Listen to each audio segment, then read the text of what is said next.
अस्सलाम वालेकुम, welcome to horror discussions. Friends, आज मैं आपके साथ 150 साल पुरानी एक बहुत ही ज़्यादा हॉरर और मिस्टीरियस स्टोरी डिस्कस करने वाली हूँ, जिसमें वीरान समुंदर के बीचों बीच एक शिप में मौजूद 10 क्रू मेंबर्स अचानक से कहीं गायब हो गए और फिर कभी लौट कर वापिस नहीं आए।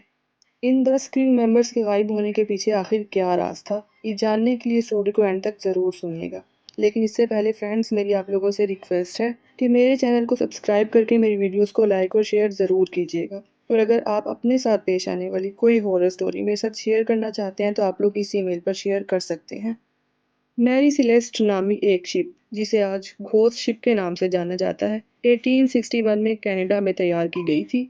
उस वक्त इस शिप का नाम अमेज़न रखा गया था, लेकिन वक्त गुजरने के साथ साथ इस शिप के ओनर्स भी बदलते गए और जब ये शिप कैप्टन बेंजामिन रिक्स की ओनरशिप में आई तो उन्होंने इस शिप का नाम मैरी सेलेस्ट रख दिया। ये शिप शुरुआत में बहुत ही हादसात का शिकार होने लगी थी और इन्हीं हादसात की वजह से ये शिप काफ़ी मशहूर भी हो गई थी। लेकिन ये सभी हादसात बहुत छोटे छोटे थे। लेकिन फिर इस शिप के साथ कुछ ऐसे हादसात पेश आने लगे जिसकी वजह से लोगों में ये बात मशहूर हो गई कि इस शिप पर जिन्नात का कब्जा है और इसी वजह से ये सभी हादसात हो रहे हैं और इसके बाद से इस शिप को घोस्ट शिप कहा जाने लगा।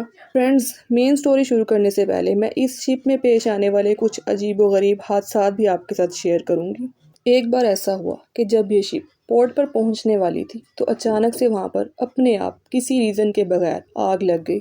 और एक बार जब ये शिप अपने सफ़र पर रवाना होने वाली थी तो अचानक से इस शिप के कैप्टन की तबीयत बहुत ज़्यादा ख़राब हो गई और थोड़ी ही देर में उस कैप्टन की डेथ हो गई। एक बार तो सफ़र के दौरान इस शिप की एक दूसरी शिप के साथ बहुत ही मामूली सी टक्कर हुई, लेकिन वो दूसरी शिप फौरन समुंदर में डूब गई और इन्हीं हादसात की वजह से इस शिप को घोस्ट शिप कहा जाने लगा था। 7 नवंबर 1872 के एक दिन मैरी सेलेस्ट कार्गो लेकर न्यूयॉर्क से इटली के एक शहर बजरिया अटलांटिक ओशन जाने वाली थी। ये सफ़र काफ़ी लंबा था जिसमें कुछ हफ्ते लग जाने थे। इस शिप में कैप्टन बेंजामिन, इनकी वाइफ और इनकी 2 साला बेटी समेत 7 क्रू मेंबर्स भी सवार थे। ये टोटल 10 लोग थे जो इस सफ़र पर रवाना हुए थे। ये सफ़र बिल्कुल नॉर्मल था और शिप में किसी किस्म की कोई ख़राबी नहीं थी। अब मैरी सेलेस्ट को निकले हुए 3 हफ्तों का वक्त गुजर चुका था, लेकिन शिप अभी तक इटली नहीं पहुंची थी। यहाँ तक कि कुछ शिप्स जो मैरी सेलेस्ट के बाद न्यूयॉर्क से निकली थी वो भी अब इटली पहुंचना शुरू हो गई थी। 4 दिसंबर 1872 को जब एक दूसरी शिप अटलांटिक ओशन से गुजर रही थी तो अचानक से शिप के कैप्टन की नज़र समुंदर के बीचों बीच एक शिप पर पड़ी।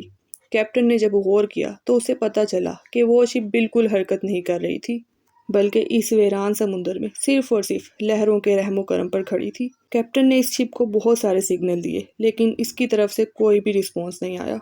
आखिरकार कैप्टन ने अपनी शिप को उस दूसरी शिप के करीब किया तो उसे पता चला ये तो मैरी सेलेस्ट है जो 1 महीना पहले न्यूयॉर्क से निकली थी।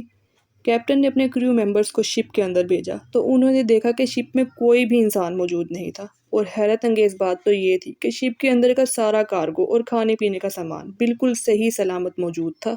अगर कुछ गायब था तो सिर्फ शिप में मौजूद वो 10 लोग। शिप को किसी किस्म का कोई नुकसान नहीं पहुंचा था, वो बिल्कुल सही सलामत थी। इस शिप के चारों तरफ सिर्फ गहरा समुंदर था। तो वो 10 लोग, वो 10 क्रू मेंबर्स आखिर समुंदर के बीचों बीच कहाँ गायब हो गए।